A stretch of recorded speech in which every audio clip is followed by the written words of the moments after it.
ലോകത്തിലെ ഏറ്റവും മനോഹരമായ വാക്ക് താരിഫ് എന്നാണെന്ന് US പ്രസിഡന്റ് ഡൊണാൾഡ് ട്രംപ് പല തവണ പറഞ്ഞു കഴിഞ്ഞു. ആയുധമെടുത്ത് ഒറ്റയടിക്ക് മനുഷ്യരെ തീർക്കുന്നതിനേക്കാൾ നിരവധിയായ ചുങ്കങ്ങൾ ചുമത്തി ലോകത്തെ കാൽക്കീഴിൽ കൊണ്ടുവരിക എന്നതാണ് നല്ലതെന്ന് മികച്ച കച്ചവടക്കാരനായ ട്രംപിന് നന്നായി അറിയാം. മൈ ഫ്രണ്ട് ട്രംപിൻ്റെ താരിഫ് ഇന്ത്യയെയും വെറുതെ വിട്ടില്ല. ഏപ്രിൽ 2 മുതൽ പാരസ്പര്യ നികുതി ഏർപ്പെടുത്തുമെന്ന് ട്രംപ് പ്രഖ്യാപിച്ചിരിക്കുകയാണ്. ഇന്ത്യയുടെ സാമ്പത്തിക മേഖലയിൽ ഇപ്പോൾ തന്നെ അതിൻ്റെ അലയൊലികൾ വ്യാപിച്ചു തുടങ്ങി. ഓഹരി വിപണികളിൽ ആവേശം കുറഞ്ഞു. US-ഉമായുള്ള ചർച്ചകൾക്കായി മന്ത്രി പീയൂഷ് ഗോയൽ അമേരിക്കയിലേക്ക് പോയിട്ടുണ്ട്.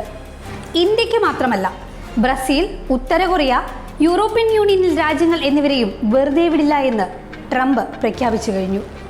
കാനഡയ്ക്കും ചൈനയ്ക്കും മെക്സിക്കോയ്ക്കും അധിക നികുതി ചുമത്തിക്കഴിഞ്ഞു. അമേരിക്കയുടെ ഏറ്റവും വലിയ വ്യാപാരി പങ്കാളികളാണ് ഈ 3 രാജ്യങ്ങളും. എന്നിട്ടുകൂടി ഇതാണ് അവസ്ഥ. അവർ തിരിച്ചടിക്കാനും തുടങ്ങിക്കഴിഞ്ഞു. ട്രംപിന്റെ താരിഫ് പ്രഖ്യാപനങ്ങൾ കൊണ്ട് മറ്റെന്തൊക്കെ മാറ്റങ്ങൾ ഈ ലോകത്ത് സംഭവിക്കാം? ഏറ്റവും പ്രധാനപ്പെട്ട സംഗതി അത് ലോകം മുഴുവൻ പണപ്പെരുപ്പം കൊണ്ടുവരും എന്നതാണ്. താരിഫ് കൂട്ടുമ്പോൾ ബിസിനസ്സുകാർ ആത്യന്തികമായി അതിൻ്റെ ഭാരം ഉപഭോക്താക്കളുടെ മേലാണ് വയ്ക്കുക.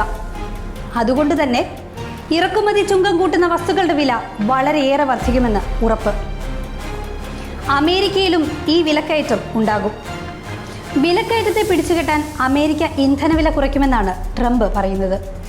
പക്ഷെ അത് കണ്ടറിയണം. ഈ താരിഫ് യുദ്ധം കൊണ്ട് നിലവിലെ ലോകക്രമത്തിന് തന്നെ മാറ്റം സംഭവിച്ചിരിക്കുകയാണ്. അമേരിക്ക, റഷ്യ എന്നിങ്ങനെ 2 ധ്രുവങ്ങളിലായി നിന്നിരുന്ന ലോകം ഇപ്പോൾ പുതിയ സമവാക്യങ്ങളിലേക്ക് എത്തുകയാണ്. US-ന്റെ സഖ്യകക്ഷിയായിരുന്ന കാനഡയ്ക്കും യൂറോപ്യൻ യൂണിയനിലെ രാജ്യങ്ങൾക്കും ട്രംപ് പുതിയ നികുതി ഏർപ്പെടുത്തിയതോടെ പഴയ സഖ്യം ഏതാണ്ട് ഇല്ലാതാകുകയാണ്. നാറ്റോ തന്നെ നാമാവശേഷമാകുന്ന സാഹചര്യം വന്നു ചേർന്നിരിക്കുന്നു.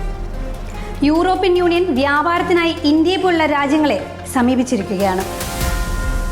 ഇന്ത്യയും ചൈനയും തമ്മിലുണ്ടായിരുന്ന വൈരം മറന്ന് അടുക്കുന്ന കാഴ്ചയും ലോകം കണ്ടുകൊണ്ടിരിക്കുകയാണ്. പഴയ സഖ്യങ്ങൾ ഇല്ലാതാകുകയും പുതിയ പാർട്ട്ണർഷിപ്പുകൾ രൂപപ്പെടുകയും ചെയ്യുന്നു.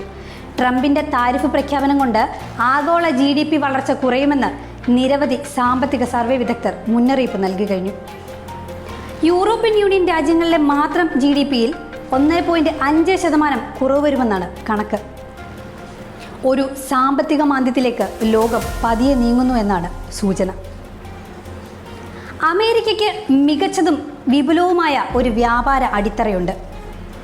അമേരിക്കയുമായി വ്യാപാരം നടത്തുന്ന എല്ലാ രാജ്യങ്ങളും അങ്ങനെയുള്ളവരല്ല. പാരസ്പര്യ നികുതി ഏർപ്പെടുത്തുമ്പോൾ ഇത്തരം അവികസിത വികസ്വര രാജ്യങ്ങളാണ് കൂടുതൽ തകർച്ചയിലേക്ക് പോകുന്നത്. ഇന്ത്യയിൽ അത് വലിയ പ്രത്യാഘാതങ്ങൾ ഉണ്ടാക്കിയേക്കും. കയറ്റുമതി കുറയും. ഇറക്കുമതി തീരുവ കൂടുന്നതോടെ വിലക്കയറ്റമുണ്ടാകും. കുറേ പേർക്ക് തൊഴിൽ നഷ്ടമാകും. ആഗോള വിപണിയിൽ കടുത്ത മത്സരം അഭിമുഖീകരിക്കേണ്ടതായും വരും. ഫ്രീ ട്രേഡ് എന്ന ആശയം ഇതോടെ അസ്തമിച്ചിരിക്കുകയാണ്. മാത്രമല്ല, WTO പോലുള്ള ലോക വ്യാപാര സംഘടനകളുടെ നിയമങ്ങളെയാണ് ട്രംപ് കാറ്റിൽ പറത്തിയിരിക്കുന്നത്. ഇനി എന്താകുമെന്ന് കാത്തിരുന്ന് കാണാം. എന്തായാലും ട്രംപിൻ്റെ ഓരോ ദിനവും അസാധാരണ മാറ്റങ്ങൾക്ക് ലോകം സാക്ഷ്യം വഹിക്കുകയാണ്.